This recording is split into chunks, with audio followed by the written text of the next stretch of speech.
my voice library is a data-driven database with the mission to enable real-time communication solutions for children with cerebral palsy. And it is something that we developed in collaboration with a software company called Kablamo. And now something has just moved across, so I can't, let's see. And with these things, you never do these on your own. So it takes a village. So my collaborators on this is Professor Alison McEwen, who is the Ainsworth Chair of Innovation and Technology at the University of Sydney and Cerebral Palsy Alliance. And we have Hayley Smithers-Sheedy, Michelle McInerney, always get her surname wrong, I'm so sorry. And then we have Andrea Bandini and Silvia Orlandi, who are both from Italy. Silvia is from the University of Bologna and Andrea is from the University of Pisa. And then we have Maria Dalmon, who is our consumer person. And on the right, you also see a long list of other names. So when we haven't actually started, but just building it, all these people have been involved. So it's been clinicians, researchers, and parents, and young people with CP who have helped us out. So as I mentioned, the database build was commissioned to a software company called Kablamo. And I'm just going to see if I can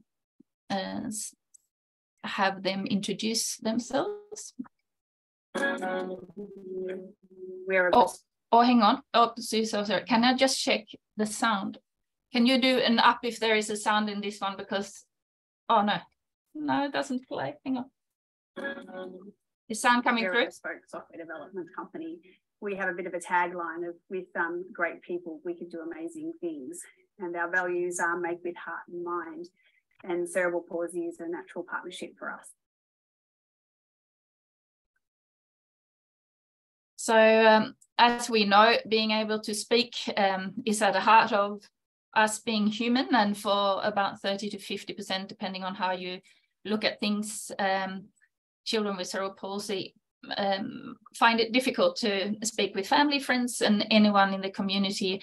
And for many of us in the community to find it difficult to understand what they're saying. And often they can only rely on family understanding their gestures and sounds. So, and as we know that often this challenge producing sounds that can be understood can often be misinterpreted by others as they're having an intellectual impairment, which quite often is the absolute opposite, actually.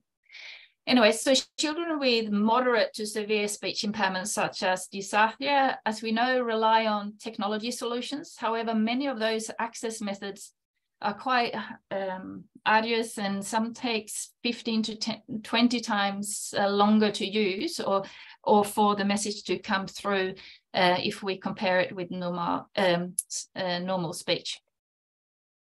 So about 3 years ago, I had this idea of what if we could create this library of voices for engineers to borrow to provide sort of like a research to develop, a resource, sorry, to develop new technology of real-time communication solutions, trying to break down this barrier of it taking so much longer to get a message across using the available technology. And where there is no public available data of dysarthric voices easily accessible for researchers and engineers to use. And also so that we could utilize all this new technology with artificial intelligence, computer vision, virtual reality, augmented reality, and even brain-computer interface technologies, and have them more widely used in what I think is an underexplored area. However, collecting this kind of data for children can be dry and a bit time-consuming and boring and things like that, and simply frustrating for many. So to make the experience a bit more engaging and enjoyable, we felt that we needed to create a solution that was gamified.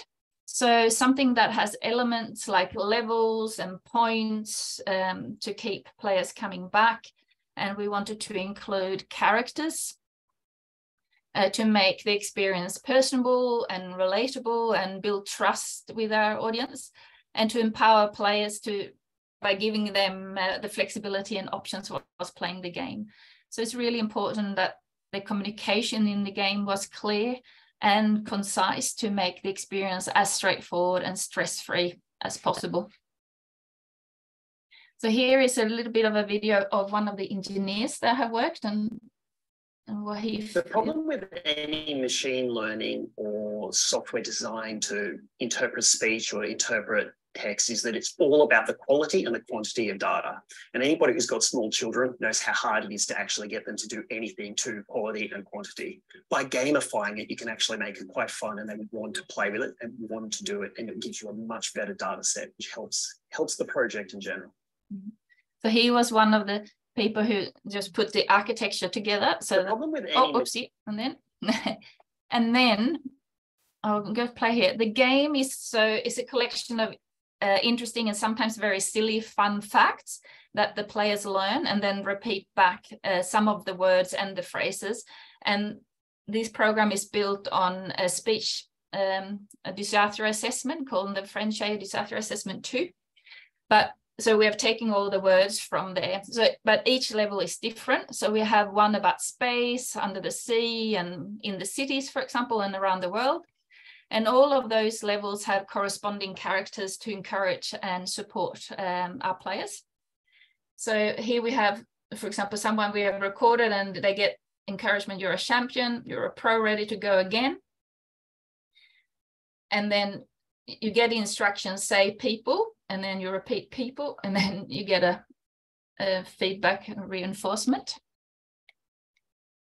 And here you can say, I can see a ship, and you hit the button record. And as you can see, there is a green little halo around the recording. It goes green, red. It's a sort of also a feedback if the person is in view, because not only are we recording the sound from what they're saying, but we're also interested in the lip movements. So there will be some analysis on that as well. So they can choose also when they want to take breaks. And so we have selected a fun range of hand-picked YouTube content. And they can also, if they want to have a break and go outside, or even if they want to have a snack. So players can choose between also different voices to guide them through the levels. I didn't play them here, but we have sort of like a female and a male voice that they can switch on and off, or depending if they want to have that auditory feedback, or if they can't read, they can get the auditory feedback that way. But we see that this is an interaction. They will need help from adults. The whole game is built for 8 to 18-year-olds. So it needed to sort of cover that area. So what we've tried is to have the language in communication as straightforward, as well as the visual style really as clean and minimal as possible. And that even if we have a female and a male voice, we are trying to do things within the game and also that as gender neutral as possible. So with the game and the database, the more data we collect, the best chance of creating those innovative real-time communication solutions for children we will have. So because as we think for all of us, I think everyone deserves to find and have their voice heard. And from Maria, I think she puts it quite lovely in the sense that of all the things with her CP, speech is what she finds being the biggest barrier for her. And she has been an invaluable co-investigator in this project and continue to be so. We have just recorded a little snippet with her yesterday, actually, and where she will talks about what potential impact this can do for her.